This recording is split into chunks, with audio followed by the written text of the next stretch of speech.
Hello, everybody, and welcome back to the Richmond Guys Travel Talks. My name is Jonathan. I'm your travel guru here. And in today's episode, it's going to be a quick and easy tips and tricks on the Virgin Voyages cruises. If you haven't been on Virgin Voyages yet, it is an amazing cruise line with 4 ships by the September of 2025. And there are a lot of things that actually make Virgin Voyages a very cost-effective cruise line. Now, their prices may be higher than Royal Caribbean, but that's because they have a lot of included stuff. And I wanted to make sure you guys are still aware of that. I know I mentioned it in a couple episodes already, but you have some included luxuries that are always there. Tips and gratuities are already paid for. You have basic Wi-Fi. Even though you can't access like videos and stuff, you can still send Snapchats, you can send Instagram posts, you can see stuff on Facebook, anything like that. You can also have all your food is included, except for some treat yourself items. You have basic drinks, teas, non-pressed juices, and sodas are included. You have unlimited group workouts, and you have entertainment everywhere throughout the whole ship. One thing I do want to mention is about shore things. Shore things are their way of talking about shore excursions. Now, these are great programs that they offer, and most tours have no more than 20 people in a group with around 2 tour guides each. And for the cost, I think it's actually an amazing thing. I have done a couple tour excursions, shore things with them, and I've enjoyed the ones that I've done with Virgin Voyages. So make sure you take a look at that when they become available, when you have your cruise fully booked. Another tip, if you are someone who likes alcoholic beverages, get the bar tab early. Yes, get the bar tab early, because what happens here is that throughout the time frame by when you pay for your cruise in full until you walk onto the ship, they run different specials on adding in a bar tab. Now, alcoholic beverage prices on Virgin Voyages are actually better than on Royal Caribbean and Disney and other cruise lines like them. Now, they don't offer beverage packages that are like, oh, you can get an unlimited beverage package or you can get a max of 15 drinks a day. You get charged per drink like Disney does, but by getting a bar tab, you can pay, let's say, $300 and they throw in an extra $50 or $75, depending on how much the special is at the time. And whenever you purchase a drink, gratuities are already included, so you don't have to sign a paper and add extra money. And by getting the bar tab early, you do not have to worry about walking off the ship and your credit card being charged again. So it is something that you want to keep in mind when you are getting on a Virgin Voyages cruise. Once you pay your cruise in full and the reservations become available, book your restaurants. Look at the menus. Look at the restaurants.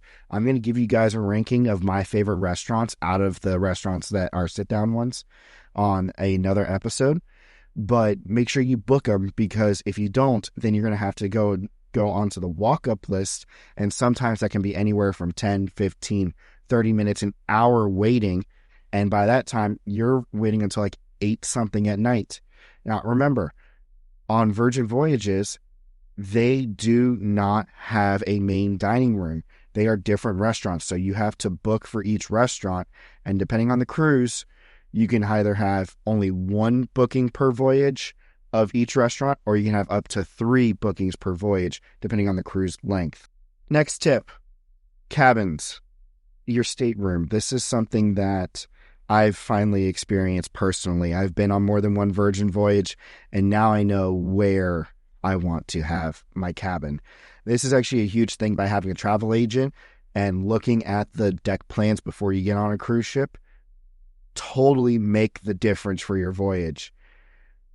For Virgin Voyages, I just want to remind you guys, on the last episode, we talked about this a little bit.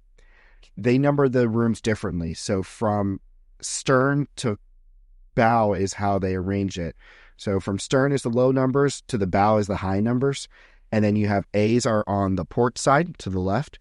And then Z is on the right side, the starboard side. And you also have M. These are your interior rooms that sit in between the two sides. Here are my suggestions. Do not get deck 14 if you want to not hear anybody above you, because deck 14 is right below the main pool deck.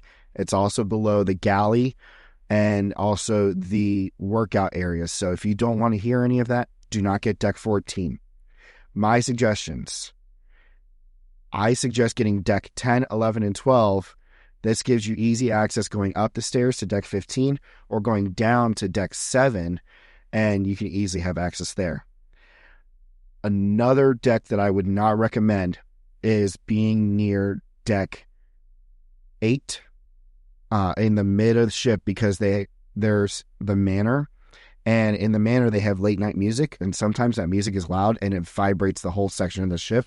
So I personally would not recommend deck 8. I would not recommend deck 14. 10, 11, 12 are my 3 favorite decks in order to choose, because it's easy to go up and down and you're away from the noise.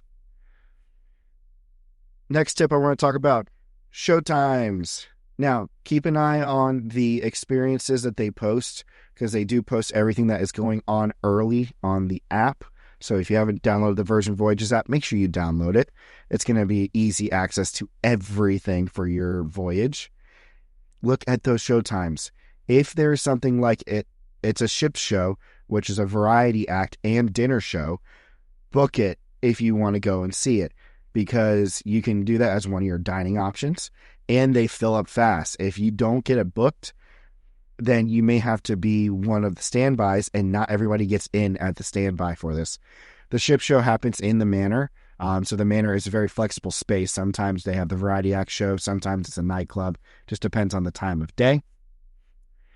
In the Red Room, you have different shows that occur in the Red Room. There you have a first come, first served basis. So if you want to guarantee that you get there and see it, get in line more than 30 minutes ahead of the showtime, because the doors open 30 minutes ahead. And on the last voyage I was on, the lines were way out the door for Dual Reality and for any other acts or shows that were happening in the Red Room. All right, I got 2 more topics for you. Next one, the Beach Club. The Beach Club at Bimini. Beautiful location. Amazing. My suggestions. Always take the tram. It is a decent walk to get over there, and there are some private areas that I would not recommend walking down.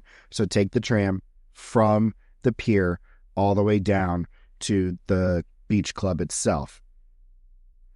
If you want quiet and little crowds, get off early. This is just like any other private destination. Get off early, because if you don't get off early, then the crowds are going to come and you're not going to be able to tell what's going on. If you want some nice chairs, right now they haven't replaced the chairs on the beach. They're a little bit old and raggedy and bending out of shape. I would recommend going to the chairs that are at near the pool areas. They are nicer, they are newer, and they're fully filled in rather than the cheap rubber plastic ones. If you want quiet, tranquil area, stay on the south side of the beach club. So when you get in, go left. If you go left, it goes towards the rock stars area, and it's away from the DJ booth. But if you want more of the music, more of the partying area, go north, go near the DJ booth on the north pool area. I also want to mention that the beach club is not just for Virgin Voyages. It is only Virgin Voyages whenever Virgin Voyages is there, but when VV is not there, it is rented out to other ships that come in or anybody that is staying on the island itself. So it's kind of tied up between Resorts World and the local government. They all kind of rent out the money that comes from it. So like, for example, there's a cruise that I had seen that goes on Royal Caribbean Voyage of the Seas. They go to Bimini and they actually have shore excursions that go to the beach club itself. So it transitions for whenever Virgin Voyages is not there. I personally stayed all the way up until lunchtime at the beach club, and it started to get a little too crowded for me. Then I hopped on the tram and got right back to the ship. It was nice and easy. Last tip, take advantage of the sales. Take advantage of the sales. These are on top of the included options that are given already. Right now, what Virgin Voyages is offering is you can get 80% off your second guest and a bar tab included, depending on the length of the cruise, up to $300 for your cabin. It's an insane offer. And if you do pay in full, if you have that ability, you get an additional 10% off what's already being charged. Now, you're probably telling me, but Jonathan, I already have a Voyage and I may want to do another one. Well, yeah, I would get the My Next Virgin Voyage. It's an amazing offer. It used to be much better, but they changed it. The original offer used to be you put $300 down for a deposit per voyage that you want to book, and you would get up to $600 in onboard credit and $300 off the voyage. Now, it's not that great, but it's still an amazing deal. It's one of the best I've seen. So you put $300 down and you get up to $500 in value. So you get up to $250 off if you have a 9-night or more cruise, and you get $250 in onboard credit. For a 6 to 8 night, you get $200 off and $200 onboard credit. For 4 to 5 nights, you get $150 off and $150 in onboard credit.